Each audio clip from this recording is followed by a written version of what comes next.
A for affiliation ഓർമ്മിക്കും. എന്താണ് 8 എന്താണ്? Affiliation to apex society. Affiliation to apex society ഒന്നുമില്ല. Affiliation അംഗത്വം. ഒരു കോപ്പറേറ്റീവ് സ്ഥാപനം രജിസ്റ്റർ ചെയ്ത് കഴിഞ്ഞാൽ അതിന്റെ അപ്പെക്സ് സൊസൈറ്റി ആയിട്ടോ അല്ലെങ്കിൽ അതിന്റെ സെൻട്രൽ സൊസൈറ്റി ആയിട്ടോ എന്ത് ചെയ്യണം? അഫിലിയേറ്റ് ചെയ്തിരിക്കണം. ഒരു കോപ്പറേറ്റ് സ്ഥാപനം രജിസ്റ്റർ ചെയ്ത് കഴിഞ്ഞാൽ അതിന്റെ അപ്പെക്സ് സൊസൈറ്റി ആയിട്ടോ അല്ലെങ്കിൽ അതിന്റെ സെൻട്രൽ സൊസൈറ്റി ആയിട്ട് എന്ത് ചെയ്യണം? അഫിലിയേറ്റ് ചെയ്തിരിക്കണം. ഈ അപ്പെക്സ് സൊസൈറ്റി അറിയാലോ. ഇപ്പം സാധാരണ നമ്മുടെ സർവീസ് കോപ്പറേറ്റീവ് ബാങ്കിന്റെ അപ്പെക്സ് സൊസൈറ്റി ഏതാണ്? കേരള സ്റ്റേറ്റ് കോപ്പറേറ്റീവ് ബാങ്ക് ആണ്. ഇപ്പൊ DCBിലെ ഏതാണ്? കേരള സ്റ്റേറ്റ് കോപ്പറേറ്റീവ് ബാങ്ക് ആണ്. അതുപോലെ തന്നെ ഒരു കോപ്പറേറ്റീവ് സ്ഥാപനം രജിസ്റ്റർ ചെയ്ത് കഴിഞ്ഞാൽ ഏതൊരു കോപ്പറേറ്റീവ് സ്ഥാപനമാണോ അതിന്റെ അപ്പെക്സ് സ്ഥാപനമായിട്ടോ അല്ലെങ്കിൽ സെൻട്രൽ സൊസൈറ്റി ആയിട്ട് എന്ത് ചെയ്യണം? അഫിലിയേറ്റ് ചെയ്തിരിക്കണം. ഓക്കെ. അപ്പൊ അങ്ങനെ അഫിലിയേറ്റ് ചെയ്യണമെങ്കിൽ ഒരു അപ്ലിക്കേഷൻ കൊടുക്കണം. അഫിലിയേഷന് ഒരു അപ്ലിക്കേഷൻ കൊടുക്കണം. ഈ അപ്ലിക്കേഷൻ കൊടുക്കുന്ന ഫോം നമ്പർ ആണെന്ന് പറയാം. ഫോം നമ്പർ 31 എന്ന് പറഞ്ഞാൽ ഒരു കോപ്പറേറ്റ് സ്ഥാപനം രജിസ്റ്റർ ചെയ്യുകയും രജിസ്റ്റർ ചെയ്ത കോപ്പറേറ്റ് സ്ഥാപനം അതിന്റെ അപ്പെക്സ് സൊസൈറ്റിയുടെ സെൻട്രൽ സൊസൈറ്റി അഫിലിയേറ്റ് ചെയ്യണമെങ്കിൽ ആദ്യം തന്നെ ഒരു അപ്ലിക്കേഷൻ ഒരു അപേക്ഷ കൊടുക്കണം. അപേക്ഷ കൊടുക്കേണ്ട ഫോം നമ്പർ ആണെന്ന് പറയാം. ഫോം നമ്പർ 31 എന്ന് പറയാം. അങ്ങനെ അപ്പെക്സ് സൊസൈറ്റിക്കോ സെൻട്രൽ സൊസൈറ്റിക്കോ അപേക്ഷ കൊടുത്തു കഴിഞ്ഞാൽ വിത്തിൻ 45 ഡേയ്സ് 45 ദിവസം കൊണ്ട് എന്ത് ചെയ്യണം? തീരുമാനം എടുക്കണം. ഒന്നുകിൽ അപ്ലിക്കേഷൻ കൊടുക്കാം അല്ലെങ്കിൽ അപ്ലിക്കേഷൻ റിജക്ട് ചെയ്യാം. ഒരു കോപ്പറേറ്റ് സ്ഥാപനം രജിസ്റ്റർ ചെയ്യുകയും അതിന് അപ്പെക്സ് സൊസൈറ്റിയിലും സെൻട്രൽ സൊസൈറ്റിയിലും അഫിലിയേറ്റ് ചെയ്യണമെന്ന് പറഞ്ഞു സെക്ഷൻ 8A പ്രകാരം. അങ്ങനെ അഫിലിയേഷൻ ചെയ്യേണ്ട ഭാഗമായിട്ട് ഫോം നമ്പർ 31 എന്ത് കൊടുക്കണം? ഒരു അപ്ലിക്കേഷൻ കൊടുക്കുകയും ആപ്ലിക്കേഷന് മുകളിൽ എത്ര ദിവസം കൊണ്ട് തീരുമാനം എടുക്കണം? വിത്തിൻ 45 ഡേയ്സ് 45 ദിവസം കൊണ്ട് തീരുമാനം എടുക്കണം. സപ്പോസ് ഈ 45 ദിവസം കൊണ്ട് ഒരു തീരുമാനം അപ്പെക്സ് ആയിക്കോട്ടെ സെൻട്രൽ സൊസൈറ്റി തീരുമാനം എടുത്തില്ല എങ്കിൽ എന്തായി കണക്കാക്കാം? അഫിലിയേഷൻ കൊടുത്തതായിട്ട് കണക്കാക്കാം. എന്താ കണക്കാക്കാം? അഫിലിയേഷൻ കൊടുത്തതായിട്ട് കണക്കാക്കാം. 45 ദിവസം കൊണ്ടാണ് അപ്ലിക്കേഷൻ നമ്മൾ തീരുമാനം എടുക്കേണ്ടത്. ഞാൻ പറഞ്ഞു ഒരു കോപ്പറേറ്റ് സ്ഥാപനം രജിസ്റ്റർ ചെയ്യുകയും അതിന്റെ അപ്പെക്സ് സൊസൈറ്റിയായിട്ടും സെൻട്രൽ സൊസൈറ്റിയായിട്ടും സെക്ഷൻ 8A പ്രകാരം അഫിലിയേറ്റ് ചെയ്തിരിക്കണം. അതിനുവേണ്ടി അപ്ലിക്കേഷൻ കൊടുക്കേണ്ട ഫോം നമ്പർ ആണെന്ന് പറയാം. ഫോം നമ്പർ 31 എന്ന് പറഞ്ഞാൽ ഈ ഫോം നമ്പർ 31 അപ്പെക്സ് സൊസൈറ്റിയിലേക്കോട്ടെ സെൻട്രൽ സൊസൈറ്റിയിലേക്കോട്ടെ അപ്ലിക്കേഷൻ കൊടുക്കുകയും ആ അപ്ലിക്കേഷന് മുകളിൽ അപ്പെക്സ് സൊസൈറ്റിയോ സെൻട്രൽ സൊസൈറ്റിയോ 45 ദിവസം കൊണ്ട് തീരുമാനം എടുക്കണം. ഈ അപ്പെക്സ് സൊസൈറ്റിയും സെൻട്രൽ സൊസൈറ്റിയും 45 ദിവസം കൊണ്ട് ഒരു തീരുമാനവും എടുത്തില്ല എങ്കിൽ എന്തായിട്ട് കണക്കാക്കാം? അഫിലിയേഷൻ കൊടുത്തതായിട്ട് അല്ലെങ്കിൽ അംഗത്വം കൊടുത്തതായി കണക്കാക്കാം. ഓക്കെ. അതാണ് സെക്ഷൻ 8. ഈ സെക്ഷൻ 8A കറസ്പോണ്ട് റൂൾ ആണെന്ന് പറയാം. Rule 16E. Section 8A correspondent rule ആണെന്ന് പറയാം. റൂൾ 16E എന്ന് പറഞ്ഞാൽ നോക്കൂ. Every primary cooperative society or central cooperative society may within such time and such manner as may be prescribed apply for affiliation to concerned apex society or central society as the case may be. എല്ലാ primary cooperative സ്ഥാപനങ്ങളും അത് ഒരു cooperate സ്ഥാപനം register ചെയ്ത് കഴിഞ്ഞ് എന്ത് ചെയ്യണം? അതിന്റെ അപ്പെക്സ് സൊസൈറ്റി ആയിട്ട് സെൻട്രൽ സൊസൈറ്റി എന്ത് ചെയ്യണം? അഫിലിയേറ്റ് ചെയ്യണം. രജിസ്റ്റർ ചെയ്ത് എത്ര ദിവസത്തിനുള്ളിൽ അഫിലിയേഷന്റെ അപ്ലിക്കേഷൻ കൊടുക്കണം എന്നുള്ളത് സെക്ഷനിൽ റൂളും പറയുന്നില്ല. അത് ഓർമ്മിച്ചു കേട്ടോ. നോക്കും. Where the apex society or central society does not within 45 days from the date of receipt of application for affiliation determine whether such affiliation should be given or not, such affiliation shall be deemed to have been given to applicant society from the date on which is set period of 45 days expired. ഒന്നാണെന്ന് വെച്ചാൽ application കൊടുക്കുകയും അപ്ലിക്കേഷന് മുകളിൽ 45 ദിവസം കൊണ്ട് തീരുമാനിക്കണം. ഈ 45 ദിവസം കൊണ്ട് ഈ അപ്ലിക്കേഷൻ അക്സെപ്റ്റ് ചെയ്യാം അല്ലെങ്കിൽ റിജക്ട് ചെയ്യാം. സപ്പോസ് ഈ 45 ദിവസം കൊണ്ട് ഒരു തീരുമാനം എടുത്തില്ല എങ്കിൽ എന്തായി കണക്കാക്കാം? അഫിലിയേഷൻ കൊടുത്തതായി കണക്കാക്കാം. അംഗത്വം കൊടുത്തതായിട്ട് കണക്കാക്കാം. നോക്കൂ. When the apex or central society, as the case may be, reject an application for the affiliation, the aggrieved society may file appeal before the registrar against such a rejection within 30 days from the date of receipt of order of rejection, and the registrar shall dispose the appeal within 60 days from the date of appeal. ഇനി ഞാൻ പറഞ്ഞു 45 ദിവസം കൊണ്ട് ഒരു തീരുമാനം എടുത്തില്ലെങ്കിൽ എന്തായാലും കണക്കാക്കാം? Affiliation കൊടുത്തായിട്ട് കണക്കാക്കാം. സപ്പോസ് ഈ അഫിലിയേഷന്റെ അപ്ലിക്കേഷൻ റിജക്ട് ചെയ്ത് കഴിഞ്ഞാൽ ഈ കൺസേൺഡ് സൊസൈറ്റിക്ക് അല്ലെ കൺസേൺഡ് അപ്ലിക്കന്റ് ആയ സൊസൈറ്റിക്ക് എന്ത് ചെയ്യാം? രജിസ്ട്രാർ പക്കൽ അപ്പീൽ പോവാവുന്നതാണ്. രജിസ്ട്രാർ പക്കൽ എന്ത് പോവാം? അപ്പീൽ പോവാവുന്നതാണ്. എത്ര ദിവസം കൊണ്ട് അപ്പീൽ പോകണം? എപ്പോഴാണോ റിജക്ട് ചെയ്ത ദിവസം തൊട്ട് 30 ദിവസത്തിനുള്ളിൽ എന്ത് ചെയ്യണം? അപ്പീൽ പോകണം. എത്ര ദിവസത്തിനുള്ളിൽ? 30 ദിവസത്തിനുള്ളിൽ എന്ത് ചെയ്യണം? രജിസ്ട്രാർ പക്കൽ അപ്പീൽ പോയിരിക്കണം. അങ്ങനെ രജിസ്ട്രാർ പക്കൽ അപ്പീൽ പോയി കഴിഞ്ഞാൽ അപ്പീൽ മേൽ തീരുമാനം രജിസ്ട്രാർ എത്ര ദിവസം കൊണ്ട് എടുക്കണം?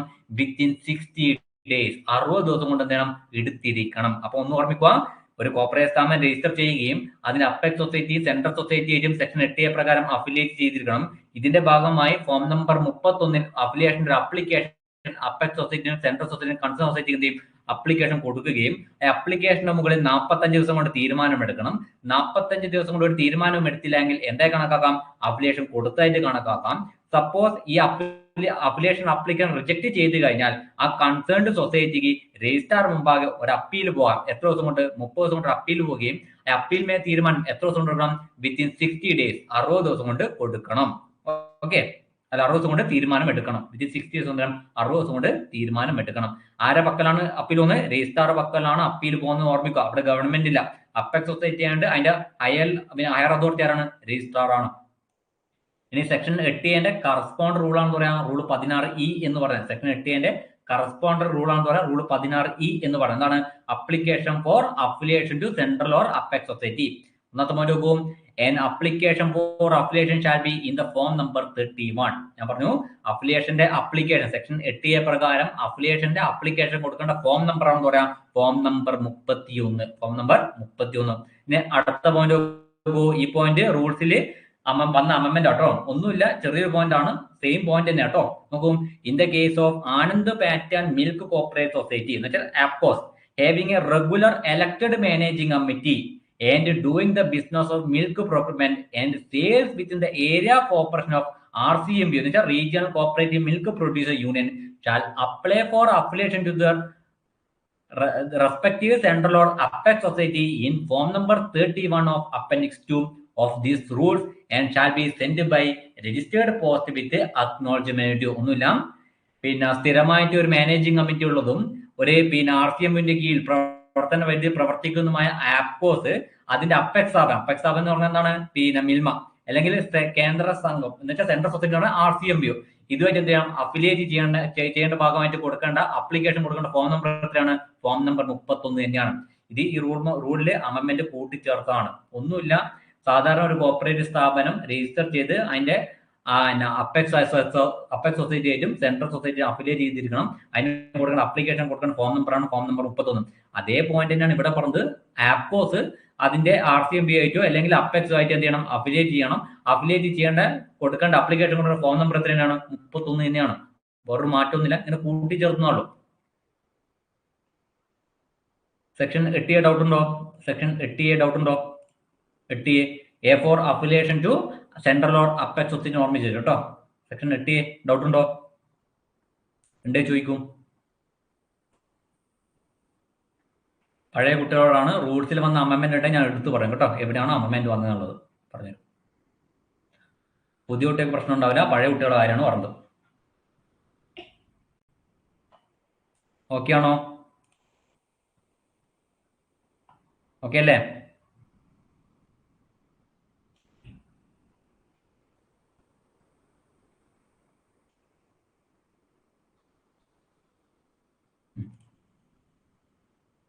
ഇതാണ് സെക്ഷൻ 9 എന്ന് പറഞ്ഞത്. അടുത്ത സെക്ഷനാണ് സെക്ഷൻ 9. അടുത്ത സെക്ഷനാണ് സെക്ഷൻ 9 എന്ന് പറയുന്നതാണ് cooperative society to be bodies corporate. Cooperative society to be bodies corporate. സംഘങ്ങൾ ഏകാംഗ യോഗമായിരിക്കും. അതാണ് മലയാളം പറഞ്ഞത് കേട്ടോ. കോപ്പറേറ്റീവ് സൊസൈറ്റി ഏകാംഗ യോഗമായിരിക്കും. Cooperative society to be body corporate. അതാണ് സെക്ഷൻ 9 എന്ന് പറഞ്ഞാൽ.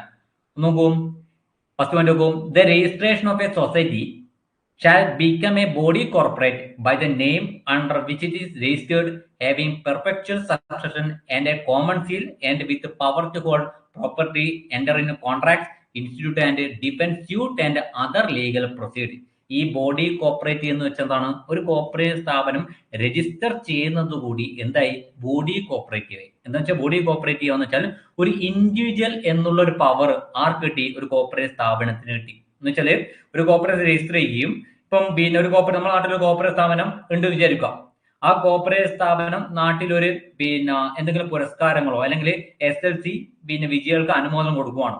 അങ്ങനെ അനുമോദനം കൊടുക്കുമ്പോൾ ആരെ വക കൊടുത്തു എന്നാണ് പറയുക, ആ സൊസൈറ്റിയിലെ പ്രസിഡന്റ് പേരിൽ കൊടുത്തതാണോ, സെക്രട്ടറിന്റെ പേര് കൊടുത്തതാണോ? അല്ല, കോർപ്പറേറ്റീവ് സ്ഥാപനത്തിന്റെ പേര് കൊടുത്തതാണ്.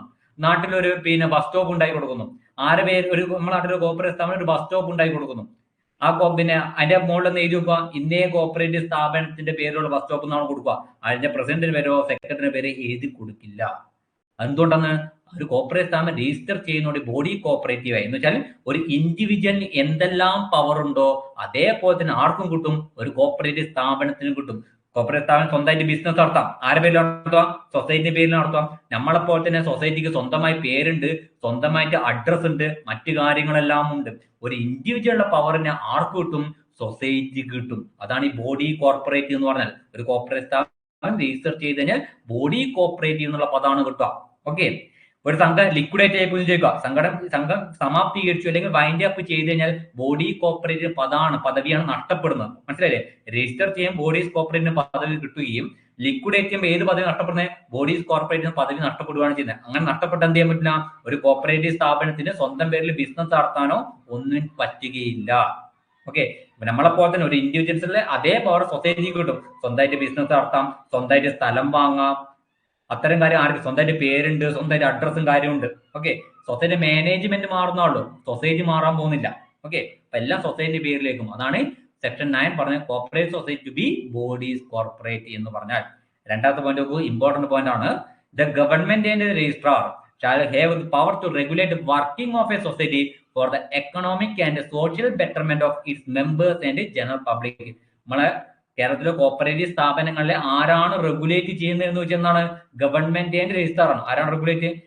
പിന്നെ ഒരു കോപ്പറേറ്റ് സ്ഥാപനത്തിന്റെ വർക്കിംഗ് ആരാണ് റെഗുലേറ്റ് ചെയ്യുന്നത്? പ്രവർത്തനം ആരാണ് റെഗുലേറ്റ് ചെയ്യുന്നത് എന്ന് വെച്ചാൽ ആരാണ്? ദ ഗവൺമെന്റ് ആൻഡ് രജിസ്ട്രാർ ആണ്. ഓപ്ഷനിൽ ഗവൺമെന്റ് ഉണ്ടാവും, ദ ഗവൺമെന്റ് ഓർ രജിസ്ട്രാർ ഉണ്ടാവും, രജിസ്ട്രാർ ഓൺലി ഉണ്ടാവും, ദ ഗവൺമെന്റ് ആൻഡ് രജിസ്ട്രാർ ഉണ്ടാവും കേട്ടോ.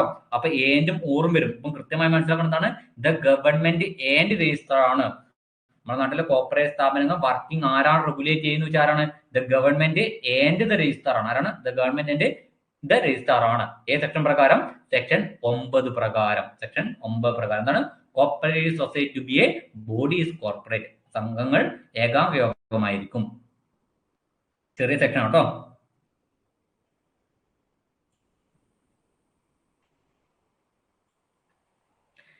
ഇതാണ് സെക്ഷൻ 9A എന്ന് പറയുന്നത്. സെക്ഷൻ 9A എന്ന് പറയുന്നതാണ് publication of name by a cooperative society. Section 9A ആണ് publication of name by a cooperative society. നോക്കൂ, every cooperative society shall print, paint or affix its name, register number and the address of its registered office in vernacular language and in English language on the outside of every office or place in which its business is carried on. ഒന്നുമില്ല, ഒരു corporate സ്ഥാപനം register ചെയ്ത് കഴിഞ്ഞാൽ അതിന്റെ പേര്, ആ corporate സ്ഥാപനത്തിന്റെ പേരും രജിസ്റ്റർ നമ്പറും എല്ലാവരും കാണുന്ന വിധത്തിൽ അതിന്റെ ഹെഡ് ഓഫീസിലും അതിന്റെ എല്ലാ ഓഫീസിലും വെർണക്കുലർ ലാംഗ്വേജ് വെച്ചെന്നാണ് ആ ലോക്കൽ ലാംഗ്വേജ്. നമ്മുടെ കേരളത്തിലാണെങ്കിൽ മലയാളത്തിൽ വെർണക്കുലർ ലാംഗ്വേജിലും അതേപോലെ തന്നെ ഇംഗ്ലീഷ് ലാംഗ്വേജ് എന്ത് ചെയ്യണം?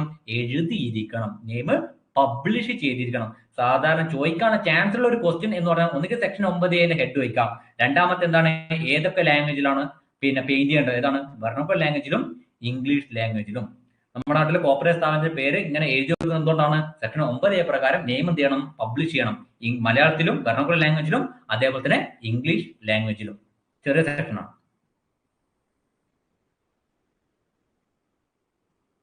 ഡൗട്ടുണ്ടോ? ഇത്രയും പറഞ്ഞ ഡൗട്ടുണ്ടോ? സെക്ഷൻ 8A 9, 9A റൂൾ 16 ഡൗട്ടുണ്ടോ? Section 8A 9, 9A rule 16E ഇത്രയാണ് പറഞ്ഞ കേട്ടോ. ഡൗട്ടുണ്ടോ? എടുക്കുന്ന ക്ലാസ് അപ്പോൾ തന്നെ കാണാൻ ശ്രമിക്കോട്ടോ. പഠിച്ച് കൃത്യമായി റിവിഷൻ ചെയ്ത് പോകണം കേട്ടോ. പിന്നെ കാണാൻ നോക്കരുതേ. പഠിച്ചിട്ട് മാത്രം മോക്ക് ടെസ്റ്റ് അറ്റൻഡ് ചെയ്യാൻ നോക്കുക. പഠിച്ചിട്ട് മാത്രം മോക്ക് ടെസ്റ്റ് അറ്റൻഡ് ചെയ്യുക കേട്ടോ. എന്നാൽ മാത്രമേ നമുക്ക് ലക്ഷ്യസ്ഥാനത്ത് എത്താൻ പറ്റും. ഇതാണ് സെക്ഷൻ 10 എന്ന് പറഞ്ഞാൽ. അടുത്ത സെക്ഷൻ 10 എന്താണ്? Change of name of society. Section 10 ആണ് change of name of society. ഒരു കോപ്പറേറ്റീവ് സ്ഥാപനത്തിന്റെ പേര് എങ്ങനെ ചേഞ്ച് ചെയ്യാം, നെയിം എങ്ങനെ ചേഞ്ച് ചെയ്യാം, അതാണ് സെക്ഷൻ 10 പറയുന്നത്. ഒരു കോപ്പറേറ്റീവ് സ്ഥാപനത്തിന്റെ നെയിം എങ്ങനെയാണ് ചേഞ്ച് ചെയ്യാൻ പറ്റുക, ഓൾറെഡി ഉള്ള നെയിം എങ്ങനെയാണ് ചേഞ്ച് ചെയ്യാൻ പറ്റുക, അതാണ് സെക്ഷൻ 10 പറയുന്നതാണ് change of name of society. ഒന്നാമത്തെ പോയിന്റ് നോക്കും. A society may change its name by an amendment of its bylaw. ഒരു കോപ്പറേറ്റീവ് സ്ഥാപനത്തിന്റെ ഇന്റേണൽ ലോ എന്നറിയപ്പെടുന്ന ബൈലോ ആണ്